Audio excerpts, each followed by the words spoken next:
Sorry, guys, my audio was just a little cut out there. Just letting you know.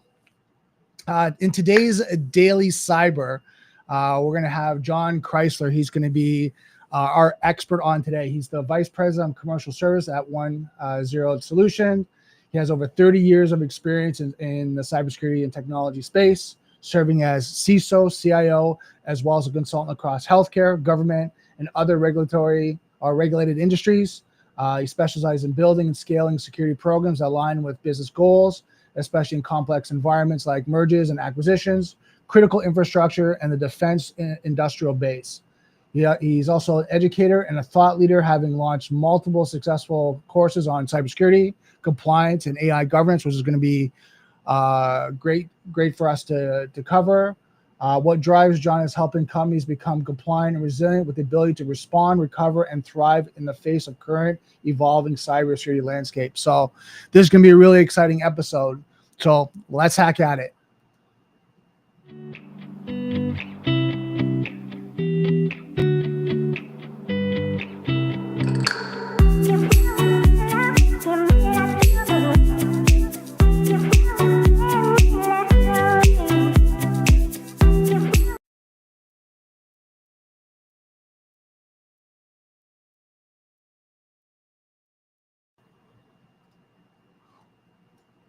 Welcome, John. How are you today? Can you hear me okay? No? Yeah, give me 1 second here. It looks like we're having some audio issues. Can you hear me now? Okay, give me 1 second here, guys.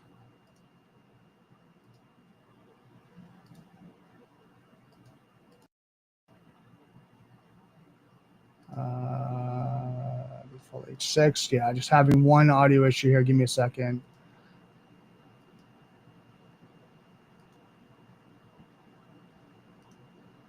How about now? There we go. Can you hear me? I can. Can you hear me? Yep, perfect. We got it. We got some technical issues here, but that's okay. We're all good.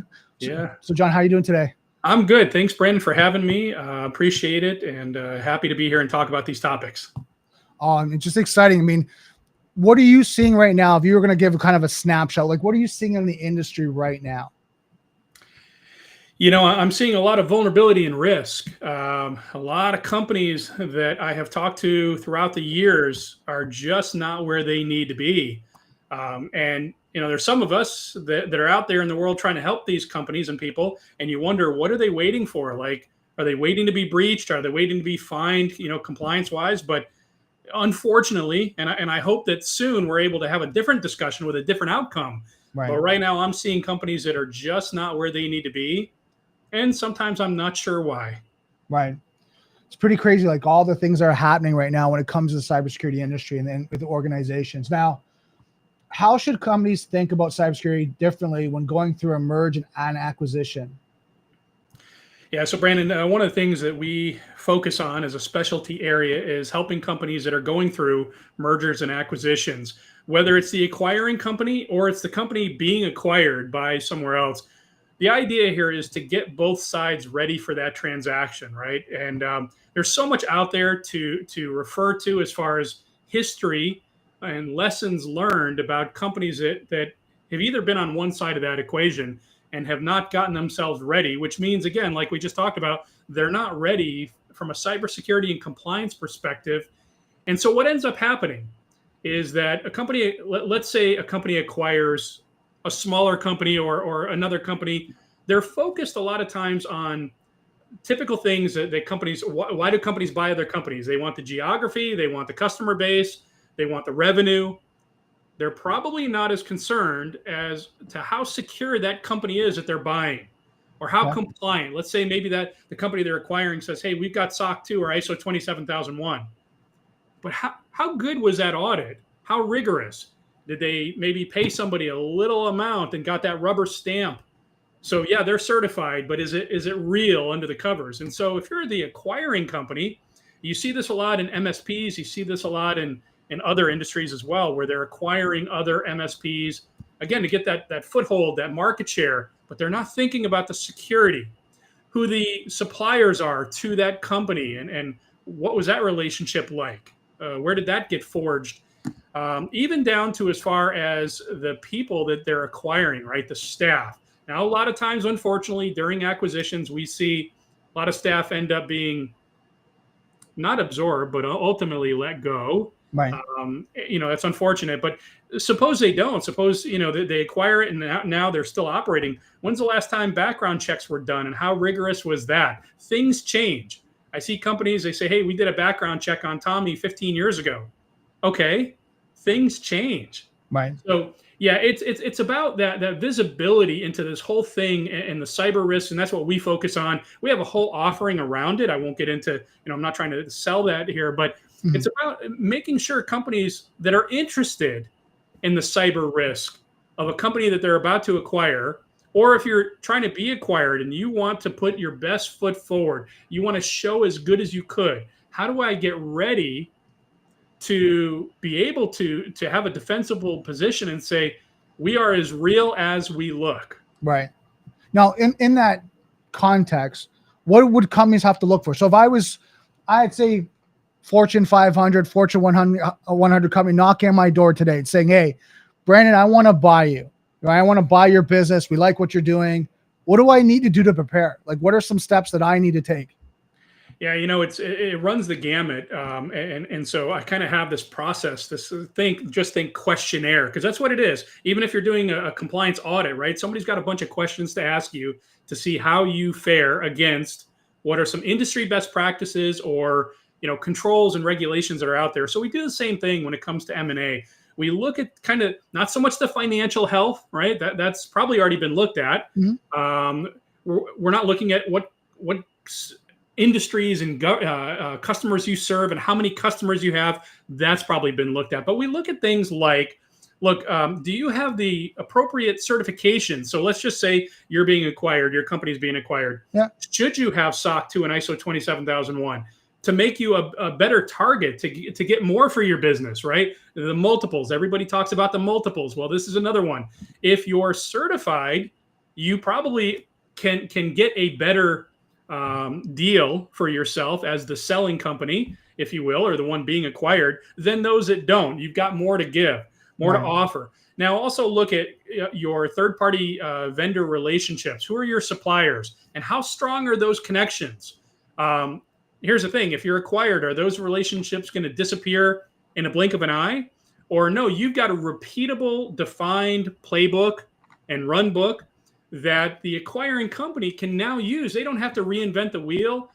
Maybe, just maybe, you're using the same technology providers and solutions that they are, or similar at the same level, so that it's easy for them to integrate you into their operation. So it's about the ease of operation. And look, if they acquire you and then they find out after the transaction has closed, you've got licensing problems, you've got deployment problems, you've got vendors that are just problem children. Right. And they find out after the transaction, that's not going to be any fun for anybody. Do you guys do an assessment? And I'm going to ask this because I know I've dealt with this and I've had clients that have been on both sides of the fence. Do you recommend that they do their own internal assessment on the IT environment, the maturity there, and then their security, and then map it to something like you mentioned ISO, making sure those controls are mature, they're in place, they're configured, they're managed properly? Yeah, absolutely, Brandon. And my favorite, my go-to framework, if you will, is NIST CSF now in 2.0. Okay. I like it because it's comprehensive.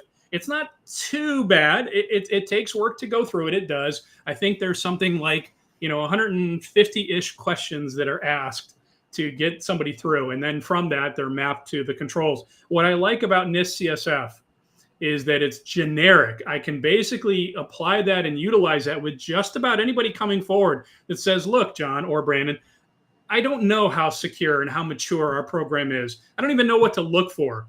To answer your first question, do I recommend they do it internally? Yes and no. I mean, if they've got their own staff and their own teams and their own IT security or GRC people, sure, go ahead. Most companies don't have that kind of expertise in-house, so I highly recommend going and finding a trusted advisor like a Brandon or a John that can come in and do this. And again, it's not about selling. It's about helping and advising. And I like to call it putting your arm around that customer and saying, look, we've got you. We understand. We know how to do this. We're going to make it as painless as possible.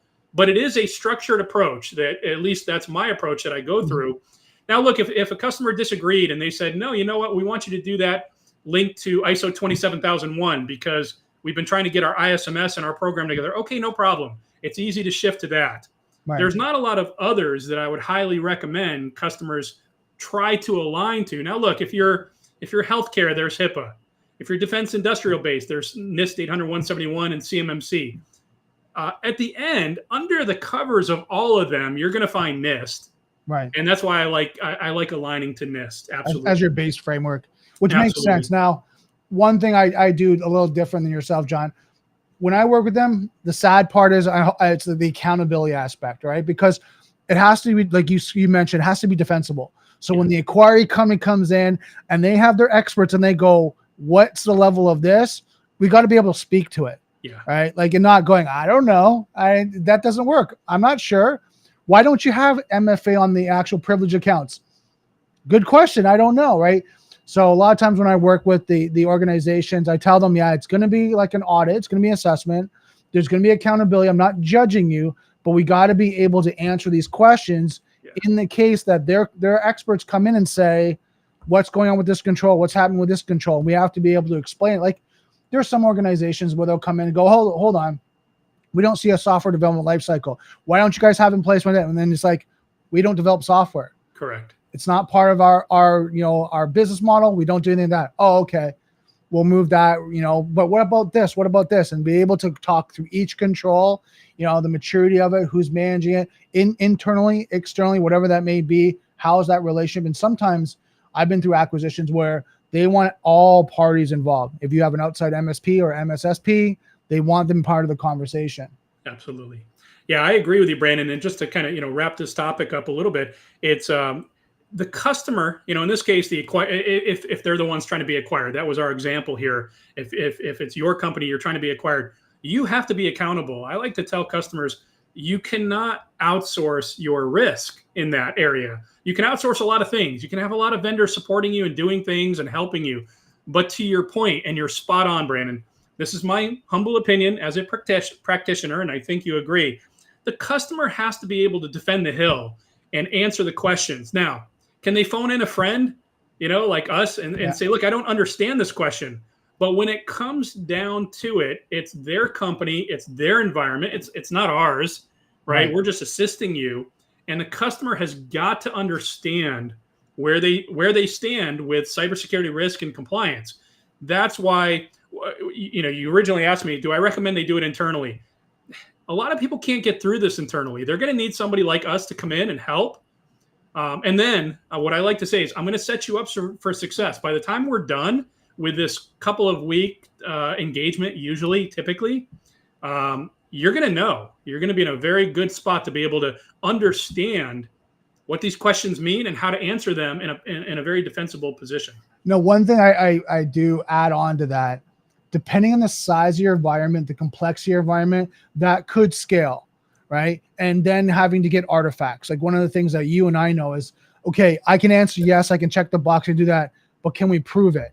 Do we have the logs? Do we have, the configuration files? Do we have this? Because they're going to want to look at that and make sure to audit that and make sure it's in place, versus we saying, yeah, sure, we have that. Our access control list is up to date and all that. Well, when's the last time you reviewed it?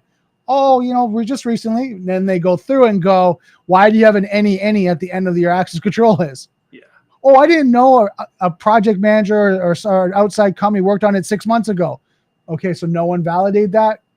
X, right? Now we've caught you. Now we go through everything step by step, right? Brandon, one of the biggest fallacies around this is what it takes to be what I like to call audit ready. And I'm going to point to a quick example, just a quick one. In the defense industrial base, CMMC now, it's hot. It's a topic of the day, right? Because their stuff is starting to drop and get real really quick. And it has been for a long time, but now the gloves are off. And in that world, if you're in that world and you're listening, right, there was the self-assessment that people did, and they did a questionnaire and they came out with this score and they said, hey, we're good. We got this score. And what they did not do was think about the over 300 assessment objectives that are out there, because they didn't think they had to go read that document about what an auditor would come in. And by the way, I'm not an auditor. I don't know if you are, but I'm a consultant advisor. I'm not an auditor, but I like to get you ready to be audited. I've been audited in my career as a 3-time CISO. I've been the guy being audited. So I like to, it's almost like a game. I like to get ready for the auditors. Can I beat them at their own game? And what I mean is be audit ready. And what that is, the audit guidance that is out there for NIST, as an example, under CMMC, it's not 110 questions. It's all the assessment guidelines. An assessor could come in and say, I can inspect, I can interview, I can examine the evidence. That's what you're talking about, the evidence. Well, why don't you do that ahead of time as a customer with a trusted partner and go through mock assessments and practice this so that you're not caught off guard with what you just said, Brandon.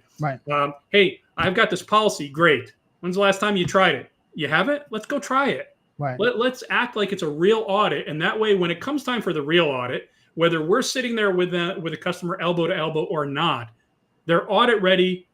They know because they've been through it. And I love nothing more than getting a client ready for that. Whether it's I'm getting them ready for the audit or I'm getting them ready for the M&A transaction. To me, it's the same thing. Now, I got a question from the community. Someone's asking, how do you get into risk management, and how would someone get into that field? Great question. I love that question. And there's no easy answer. Maybe there is. Maybe you'll have one. I'd say you got to have a curiosity for learning this field. There is a ton of free training out there to get people ready. There's NIST risk management framework training that's free. I've taken it, even though I'm certified in certain areas. I'm like, let me go take it and see. And I always learn something new when I do. There's obviously courses. I happen to be an instructor for Udemy. And I've got a couple courses, but I know there's a lot of courses in the Udemy catalog, not taking anything away from any other training provider, but in the Udemy platform, which is usually pretty inexpensive and sometimes free if employers buy into the plan, there's a lot of courses about getting ready, how to audit and learning these concepts, whether it's Brandon and I sitting here talking about NIST or RMF or CMMC. If you want to learn more about that stuff, because it's not all technical, although there is a lot of technical to it. So, I've got this other podcast episode. I go through kind of my episode of my journey. I was an IT practitioner first, doing networking and firewalls and servers and desktops. Then I got into IT security and I wanted to get certified. So I did Security Plus. Then I took my CISSP and then. And it never stops and it never will stop. If you go to my LinkedIn and looked up my certifications, and I'm not boasting, I'm very proud, but you look at it, you could almost see the journey that John Chrisley has gone through of what certifications and what training. Either it was free or some company offered to pay, or I was a vendor and I got access to the vendor training. But I'll tell you what, there's a lot out there for people to get into this world. Reach out to me if you want some pointers and tips. Connect with me on LinkedIn. I'll be happy to point you to some of these references I'm talking to. But at the end of the day, for me, what I tell my staff, my colleagues, my students that I mentor through different programs, you got to be a sponge. You got to have that natural curiosity to want to learn more, build things. I've got an amazing home lab. I highly recommend that for anybody. I can play with things. I can break things in the lab that I could never want to do at work. And you can try these things and just learn. And what you're going to find is you get to a certain point, it's really not as hard as people may be thinking right now, listening to us talk about it. GRC compliance, it's not that hard, but you got to have some of the foundations, because the compliance side is looking to see, do you have policies, procedures, technical controls, governance things in place? And there's going to be some questions that are almost like you're taking a test, right? And so once you go through it enough, I find it's a great field to be in. Every company needs some of this cybersecurity and compliance that we do. And so it's a great field to be in. Yeah. And I think to add on, like, this certification, that's what I was just kind of looking at. Like ISACA has one, the CRI, the Certified in Risk and Information Systems Controls. There's one like you look at FRM, Financial Risk Management. by the Global Association of Risk Professionals. The one thing I would add on to what you're saying is there's a couple areas you want to be an expert when, especially when you're looking at compliance and risk management. You understand business. Coming in and throwing a lot of controls and compliance to an organization, not knowing how to evaluate the business and operations, can run you into a lot of challenges with senior leadership, the executive, the owners, the board, right? Because when you're starting to do it, you need this, you need that, you need that, you're not aligning to why and speaking to the reason of the business, how it aligns, you can run into conflicts. It makes your job a lot harder, right? Second of all is understanding the difference between compliance and the technical, right? Because a lot of times they'll throw this laundry list of technical controls, right? Policies, and there's administrative controls, technical controls, like you were talking about. Do you have your standing operating procedures, your policies, right? Any type of governance that you need to have, which a lot of them request that you have these in place and they're up to date and managed properly. But do you know how to write it? Do you understand how it relates to the business? Do you understand how it functions, right? Do you understand how to modify it if you come across one that's a little bit older, right? And guide them through that. So content writing, being a ghostwriter, being able to do that is a skill part of this. So you look at going back to understanding business, understanding the technical side, IT and security, and then being able to be like a ghostwriter to be able to go through and look through a policy and understand what that needs to meet that organization. Because I've seen some policies people write, and they're almost like a lawyer wrote it, right? And you look at this and you go, okay, let's run through it. And they have no clue. Subsection, 1.3.1, 1.3.2. And you're like, okay, how does this relate to this process or what you're trying to do? Like, I don't know. We had someone write it. We have never gone through it. I go, it's got to be functional. Yeah. Like if you have these documents, it's got to be functional that you can actually run with it versus shadow IT. And we see people breaking processes. Then you have, no one accountable that process doesn't work. Well, why? Because you're not doing it.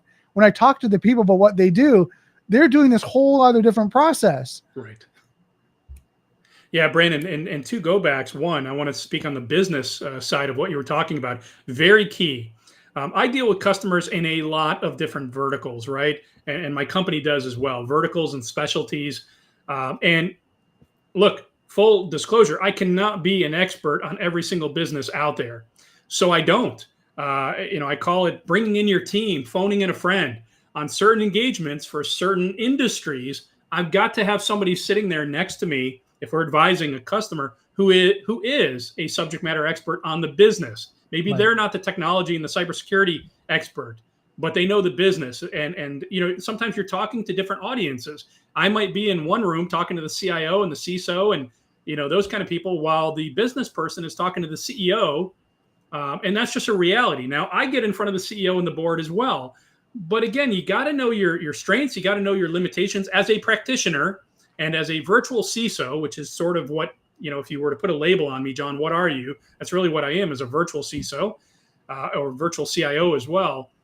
But I make sure that I bring the right team to the table that understands that business if I don't. Now, there's a lot of businesses that I've worked with and I can understand, and I understand the business model, but you don't want to fake it. You don't want to try to give customers a guidance when you have no idea what their business is all about. And then real quick, just jumping to the policy side, boy, talk about hitting a nerve.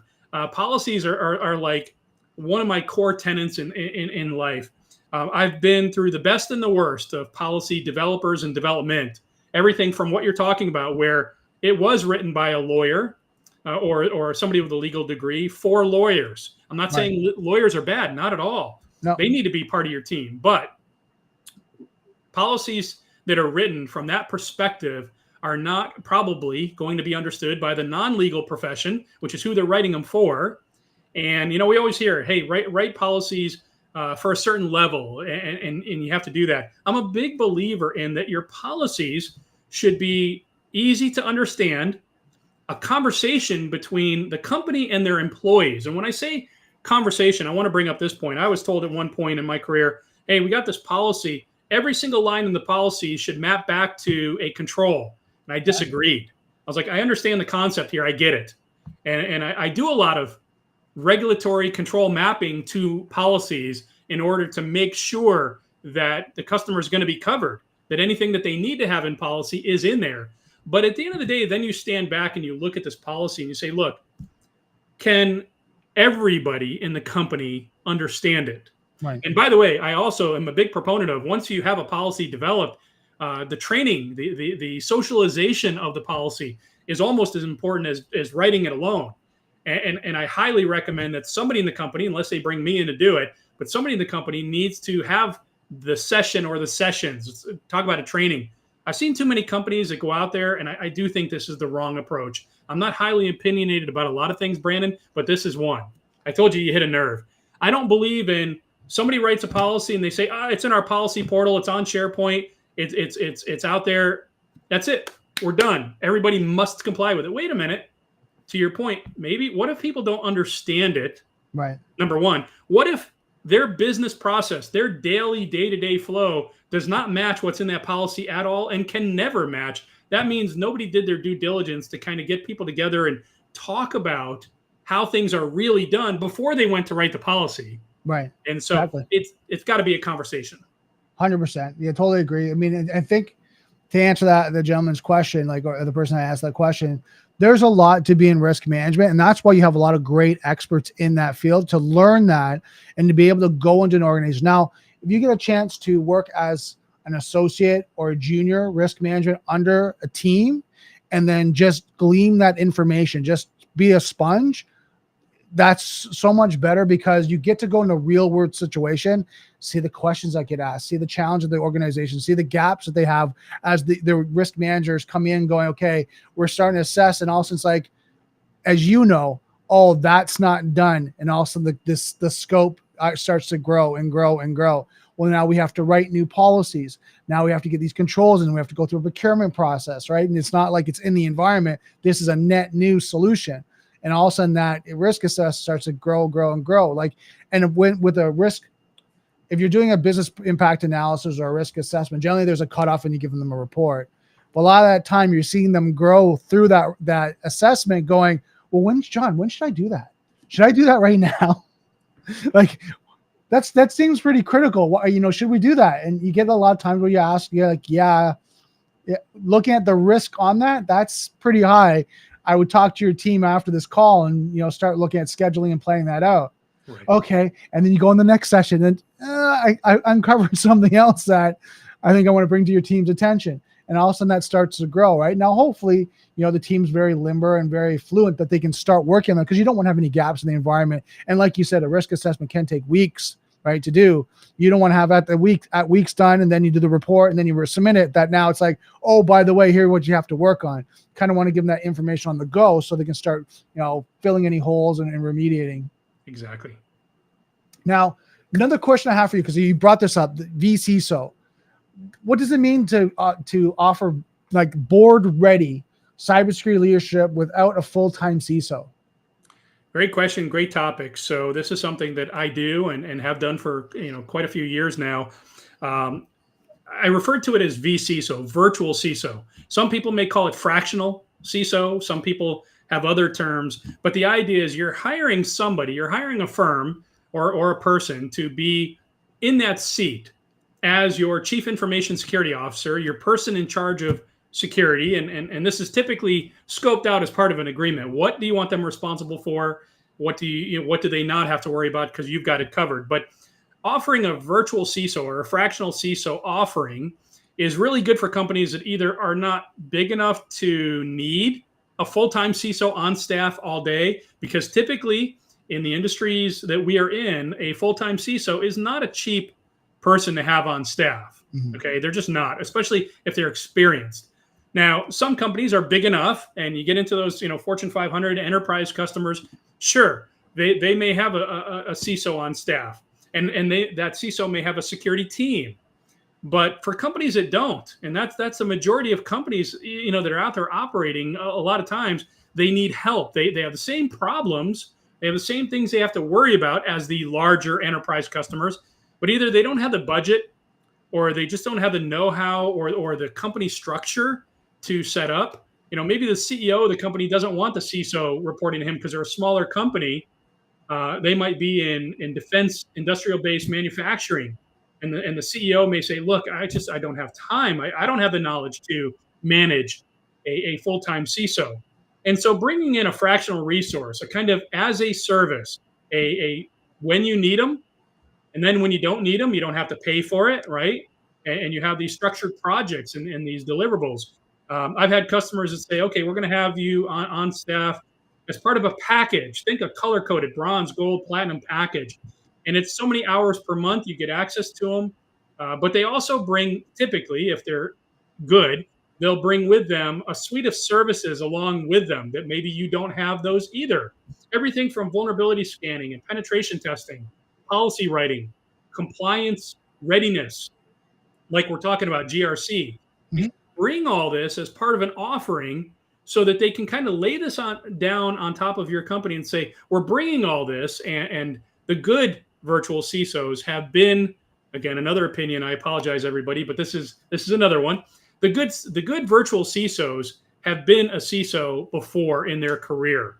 And I totally believe that. I think they've sat in the chair, they've been through the audits, they've been through the internal politics and funding and budgeting and all that stuff that goes with being in a full-time CISO role. Maybe they've been through breaches. I raised my hand on this one, and I'm kind of sheepishly, I'm not proud of this necessarily, but I've been through a couple of public breaches that became public. Not happy about it. There wasn't a whole lot I could have done about it. Things happen in our world.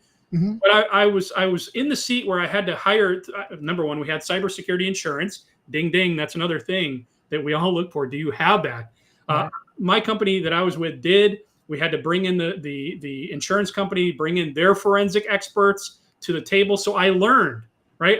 I look back now. I wasn't looking at it with these goggles on at the time, but I look back at it now and I say, wow, I learned.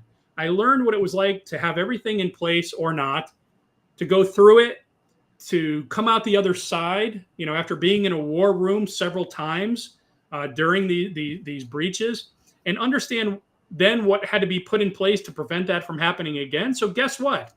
Now, what do I bring to the table as experience? And yes, offerings and packages as a vendor. I'm on the vendor side, and I'm not ashamed of that one bit. I'm on the vendor side, offering this as a service to companies that need this exact same thing. And what they're hiring experience.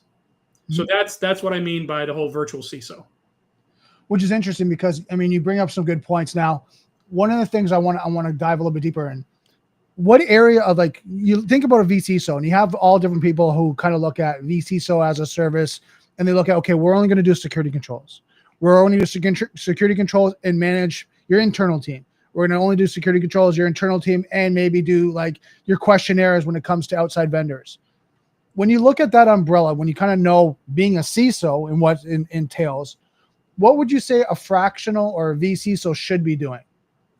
That's a great question. And, it's actually tough to answer, Brandon, because it really depends on the background and expertise of the person or the team. If we have a team of vCISOs at a company, each one likely will have different backgrounds and experiences. You might have a person who was a CISO in banking.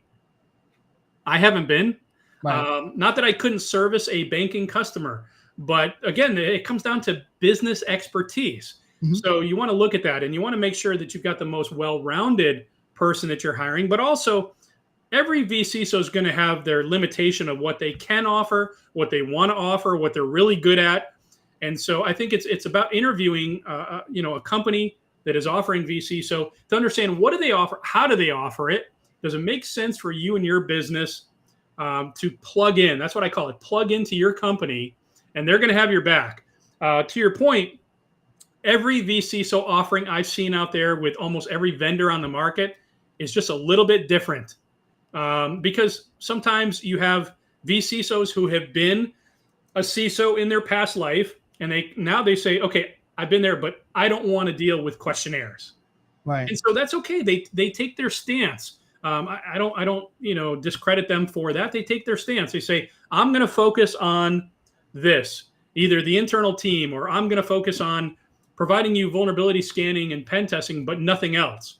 I think personally the best vCISOs out there kind of have a well-rounded, I don't want to say complete coverage, because then I'd be misleading people. What is complete coverage? That's a topic for a whole different session.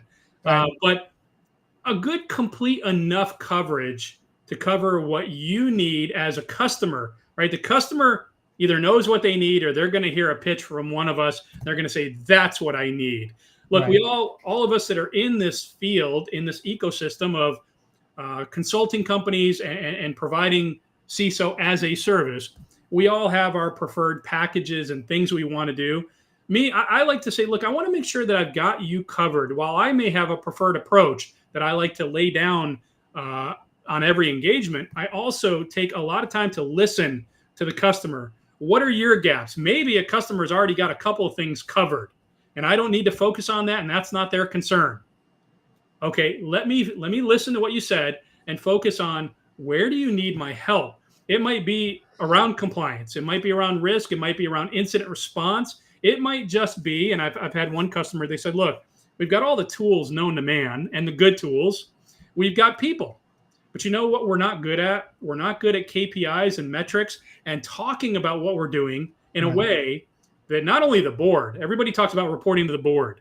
You know what? When you get your time in front of the board, consider yourself lucky because it doesn't happen all the time. You're usually, and I've been in front of a few boards, I'm very blessed and thankful, but it was very few times where I actually got in front of the board.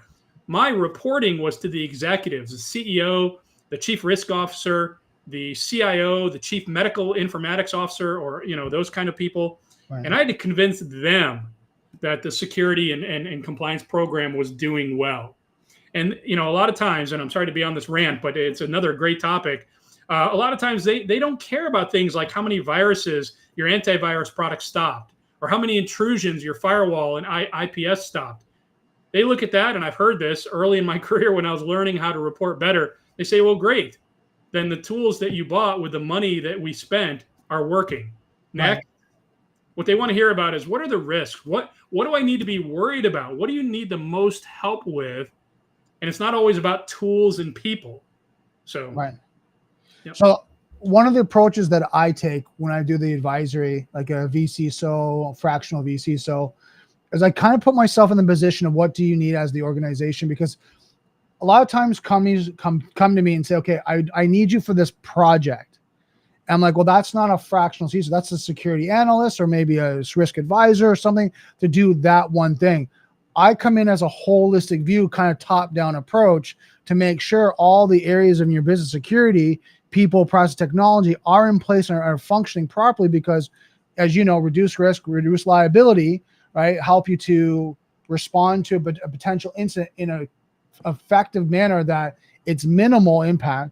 Those are my responsibilities, and be able to now articulate that from the team, you know, outside parties, you know, third parties to you, so you can make some really, you know, good decisions, business driving decisions on how we start to mature this program and how it protects your organization.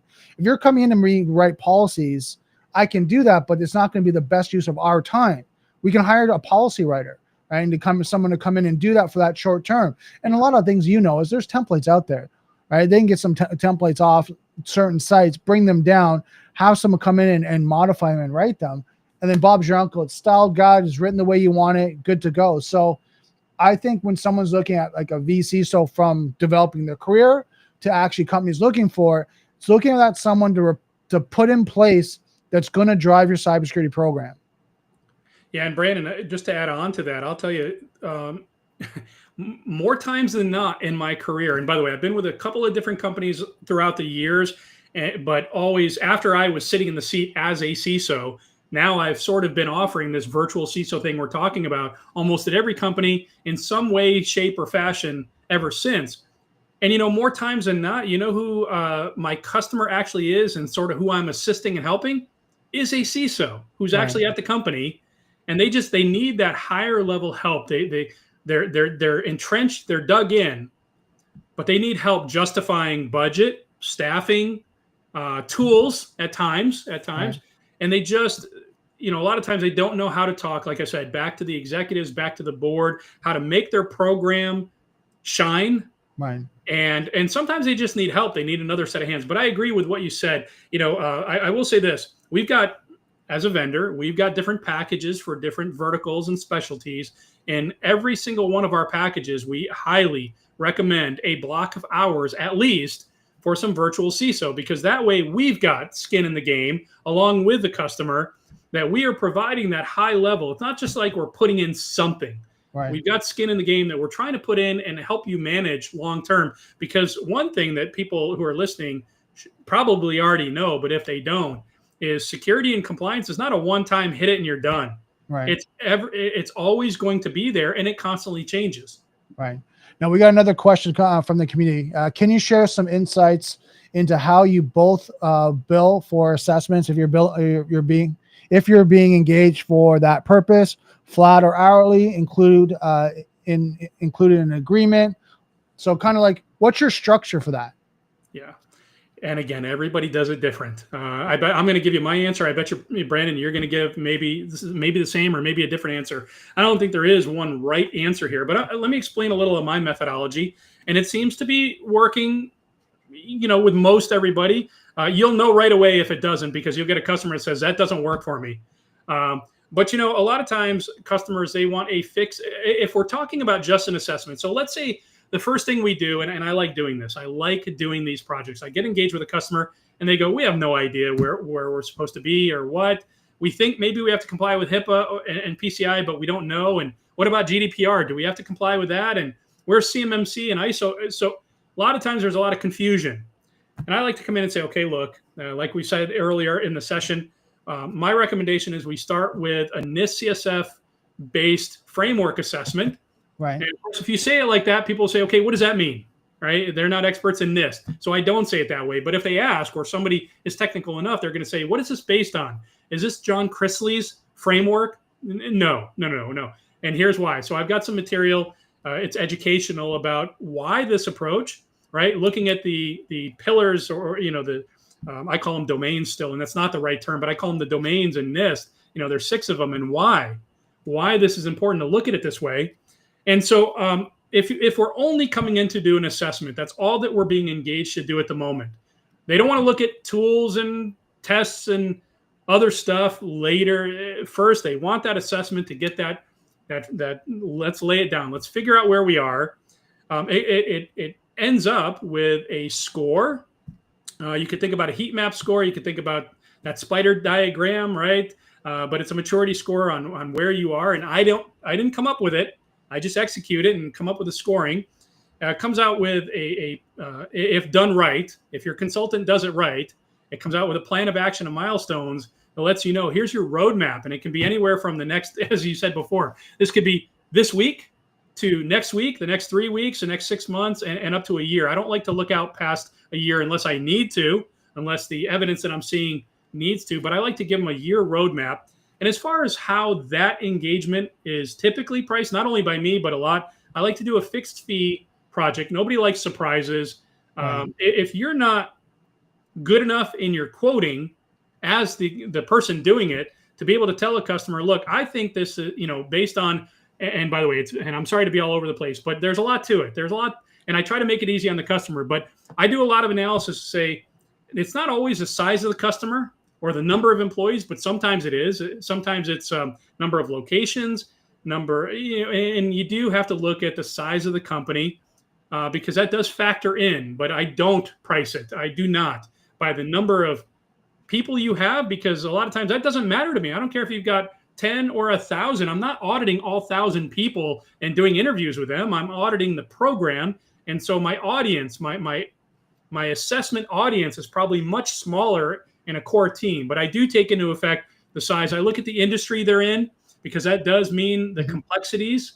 And by the way, I've got a kind of a questionnaire. It's a very simple questionnaire that I start with to ask people some of these questions. It's very simple. They fill it out and I sort of glean a lot of information from it.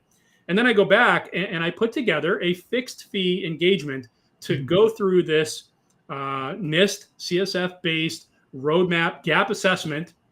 And I have deliverables. Now, the thing is, and I've had people ask me, well, John, how can you be so sure? You gave me a price. It looks pretty darn good. I mean, it's not free.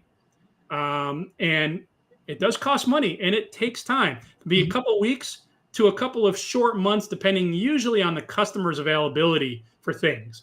And I'm very flexible with that.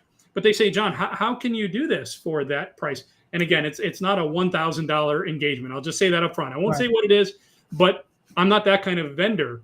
It is a premium service. It is honed in years of experience in doing this, but I'm very confident that the results are going to be very value additive to the company. They're going to get a lot out of it, and it's because I know what goes into doing these. I've had it done to me and for me. Go ahead, Brandon. Go ahead. Jumping back into the question, because I know what they're looking for is, so basically kind of recapping what you're saying, there's generally a scoping part of it. You generally scope the engagement. Now, depending if it's a risk assessment, a cybersecurity gap assessment, things along that line, normally there are separate engagements. It's not part of your vCISO service, right? Correct. Normally these are separate engagements that you're doing that they brought you in for that specific need. Because when you're looking at risk assessment as part of your vCISO hours, you'll burn a lot of those hours. That what happens is, say they want you for 10 hours a month, 20 hours a month. Well, if you do that assessment, you could burn 60 to 90 to 100 hours in the first 2 months, right? Meeting with teams, going over policies, documentations, making your notes, doing all that, just kind of understanding the landscape of the IT, the people process technology can take a long time. So a lot of times those are assessed, scoped, and engaged separately of each assessment.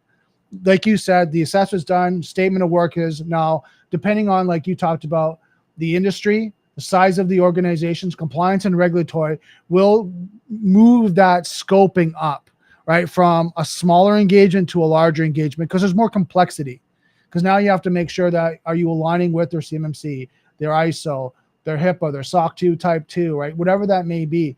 Are they, or there could be industry compliance and regulatory, because they might be in financial, they might be in manufacturing, correct, right? Different types of healthcare, if they have like different types of technology in the environment, there might be different things they're working on. So you got to know, because that now adds complexity to the gaps, right? To what you're going to be asking for, right? Because if you did a NIST one, it's pretty straightforward and standard what you're, but also you have to add NIST plus HIPAA plus this plus that, starts to scale that out. So to answer that person's question, scoping, statement of work, and the complexity of what you find from your scope. Separate engagement. Again, most of us do fixed fee, retainer or fixed fee type of contracts, right? With a master service agreement, statement of work, and then you start the engagement. A lot of times that engagement's an interview based. Sometimes they ask you to come on site and review things. You might do that. The other thing is there's generally reporting, right? So give yourself some time to write a report. So don't think you're just doing the assessment and then you're talking about, you have to give yourself, and I know for my team, it's anywhere from 10 business days to 20 business days, depending on the size of the organization, to write that report. And then you have to present the report, edit any kind of gotchas that the team comes back and says, okay, can you make a change here? Can you do that? Can you write the executive summary in this way? Because we have to report it to the board. So you make those changes and then you do that. And then there's a final copy that they sign off of. So that's generally the process most organizations go through when they're doing any type of assessment. Anything you want to add, John? Yeah, and Brandon, I just want to amplify what you just said. The reporting part after the assessment is done is probably the most important part of that whole project. And I say project, very key. And you stated it better than I could in the beginning. If somebody has you come in and do an assessment, to me that's a project. It's a one time, following PMI guidelines, right? As a former PMP, there's a start, there's a finish. Mm-hmm. Your project of an assessment is going to be done. It's going to finish at the end with the report and the readout and putting that. Now, where the as a service and the ongoing comes in is after. If your customer likes what you said, but they need help implementing some of the fixes and the issues, that's where you can really help your customer and stay engaged. So that's how these usually go. Yeah, no, so true. Now, that's great. I mean, kind of gives them an idea, the life cycle of an assessment, how we kind of work through. Now, the last question, I know we got like 10 minutes and it's probably a little big of a topic. It might be something that might carry over to another session that we have is, with AI automation evolving so rapidly, how can business adopt new technologies without introducing new risks, specifically around AI? Yeah, great topic. And I'll try to be as quick as I can to give us, more time here at the end, the best I can. I've been doing a lot of AI risk work here now for a while. It is a topic of the day. It's a big topic for a lot of companies. And I'm very happy and blessed for the customers that reach out and say, hey, we've got some questions. We need some help. There is some governance frameworks out there, right? NIST has one as a governance framework. So the best times I have are when customers reach out and say, look, we've either adopted AI broadly or a little bit, in our company, or we want to, but we want to do it smartly, and we want to make sure that we're not, opening up the barn door and letting some AI engine get access to all of our company data, and then it's now out there in the wild because we didn't know how to turn any of that off or set it up securely. I've had companies that come forward that, and I won't mention the company or the industry because it might give away too much. But I had a company that came and said, look, we want to implement a certain product. They already knew the product they wanted to implement. They said, but we need somebody to do a real deep dive on that product. It says it can do all this stuff from role-based to not using it to train, publicly for others. But we want somebody to really go up and down the backside of this product, kind of do that deep background check on the product. And there's no exact set way to do that. Right. But I've got a methodology that I proposed, and they liked it. And they were going to put, all I'm going to tell you is, in the audience, they were going to put the most sensitive info you could imagine in this AI. And so it cannot get out. Even within their own firm, other professionals within their firm and other departments could not even see data from one professional that they're putting in there. So it had to be very firewalled off within the tool. And the tool that they chose to use, which is a very well-known tool out there in the market, happened to fit the bill, at least on paper. But they wanted to say, so I started and call that third-party risk assessment, right? They're going to bring in a product. They want a deep dive on the product itself. And so I was able to build a risk profile. Luckily, the company appears to be as secure and compliant as they say they are through interviews and deep dives and all the information I could do. So I was able to give a professional opinion for them to go by that, your instincts are right. This is the right tool, but you have to set it up the way they tell you to. You have to make sure you do it the right way. Otherwise, there could be accidental leakage and unintended use. And then from there, it comes in the framework. So they wanted to adopt the NIST AI RMF framework to later. And they said, hey, we want it later. We want a controls-based assessment. After we got this in place, we got it up. They'd already written policies, right? Ding, ding, right? First place you start. They'd already written policies. They had a subcommittee formed to make sure that this gets done right. They had a lot of things in place. I was very proud of them as a customer. They made my job easier. But then they want to come in. And so if you look at everything that I just said, there's a way to do AI the right way, in a lot of people's opinions, the right way, the secure way, keep it compliant. Will breaches happen? Yeah, I'd be silly if I sat here and tell you that breaches can never happen to anybody because, well, history proves me wrong. Right. But there are ways to protect yourself and your company. What you don't want to do, let me just say this real quick and spin it on this. What you don't want to do is go into using AI without a strategy and a plan. Your employees will find the least path of resistance. They'll be using, and I don't want to pick on any one AI engine, but let's be real. They'll just open up ChatGPT. They'll open up, all these tools, and they'll start using it, which can be fine until they start copying data in from your company that maybe they should not be. So there's ways to do this. AI is a huge business enabler. It helps people be better human beings with their work. It'll help them write better emails, write better proposals, help them remember things that they otherwise would have forgotten to do. But you got to be real careful with it. So one thing I'd add on to that is, if you're going to look at an AI solution, and it's anyone's listening to this, proof of concept. Do a testing environment, have it, air gapped in an isolated environment with dummy data and test it, right? And do that due diligence, because again, like you said, go through your third-party assessments, look at SOC 2 type 2, look at their, their controls that they have in for implementing, and where's the data residency and how it's stored, and, is it stored in an encrypted state, like all that stuff. Well, you want to do a proof of concept with false data to see if that's really true, because what they say and what they do, are they actually aligned? Because, and I'll use an example. Say, for example, you do that and you put fake PHI or PII data, but it's not encrypted, right? It's not masked, right? When you go back through and you go look at the data sources and you go, okay, hold on. Why can I read that? Why can anyone go in and read that data? Yeah. Well, if we put our data in there, our actual data, that's what's going to happen. Well, it's not secure anymore.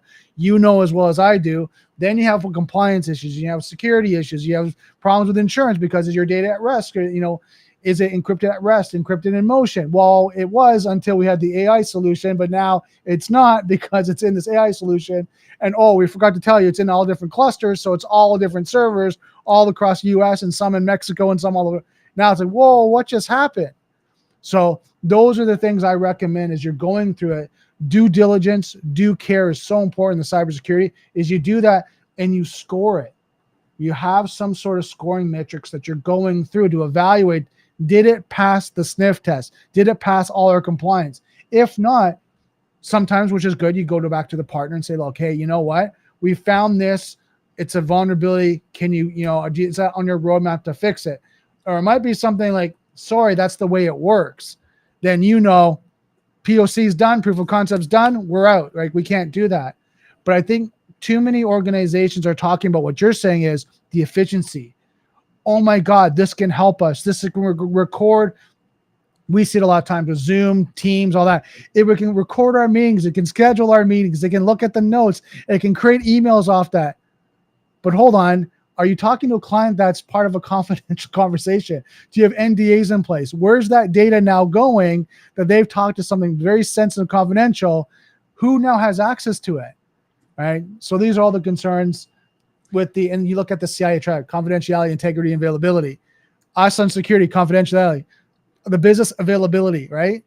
In the middle is the integrity of the data, right? Brandon, I've got a saying that, again, this is in that CISO world. It's not about saying no necessarily. It's about saying yes with the right guardrails in place. Let's make sure that you're setting yourself up ahead of time for success, because as you alluded to with a PHI example, you don't want to find out later on that you've committed a breach. You've executed a breach under those rules just by implementing this technology, and it's going to be found out later. That's going to come back to hurt people later. Well, here's the thing you and I know is you don't want later that's an incident and now you're counting how many records you have in this system, because now there's a reporting obligation. You realize you have 100,000 records in this system that is PII, PHI, then now you have a reporting obligation. And you're like, what just happened? Why didn't anyone catch this? Why is it there? You don't want to have that conversation. Awesome. Well, John, we're coming up with last minute. Best way to contact you, I know as you mentioned that, is on your LinkedIn. Yeah, that's the best way for anybody that wants to reach out. My email is a little bit longer, so if you hit me up on LinkedIn, connect with me. Let me know that if you happen to be listening. Let me know you saw the episode, you saw the show. I'm always happy to connect with people, share ideas. It's not always about trying to sell something, but I do work for a firm where we do offer services, so we're happy to help companies. Just reach out. Let's have a conversation. There's no obligation, no cost to that. The company is 10 Solutions at 10llc.com. And we are happy to talk to people to help them out and get them on the path to better security and better compliance, less risk. Awesome. Well, thank you so much, John. This was a great conversation. We'll keep in touch. There's a lot I still want to ask you later. We might have you on another episode. Great, Brandon. Happy to be here. Thank you so much for having me. Oh, you're welcome. So that was a great episode. I hope you guys learned a lot, talking about vCISO, talking about different strategies, talking about just the different areas of business and development, and how you can look at how fractional CISO will work with the business, work with the organization for assessments, gap assessments, security controls. Then you look at what we talked about is AI automation. The next greatest thing that's happening out there, I'm sure everyone's having that conversation. You're starting to talk about what you can do, what solutions you can use, how you can implement it. And it's when you look at all different types of technologies, you look at most of them now have some sort of component they're starting to integrate with AI technology. So a lot of great conversations. Please let us know if you have any questions. Reach out to me, reach out to John. We're here to help and support. So thank you so much for watching this episode. Don't forget, software is hackable, being connected is vulnerable. I'll see you next Daily Cyber.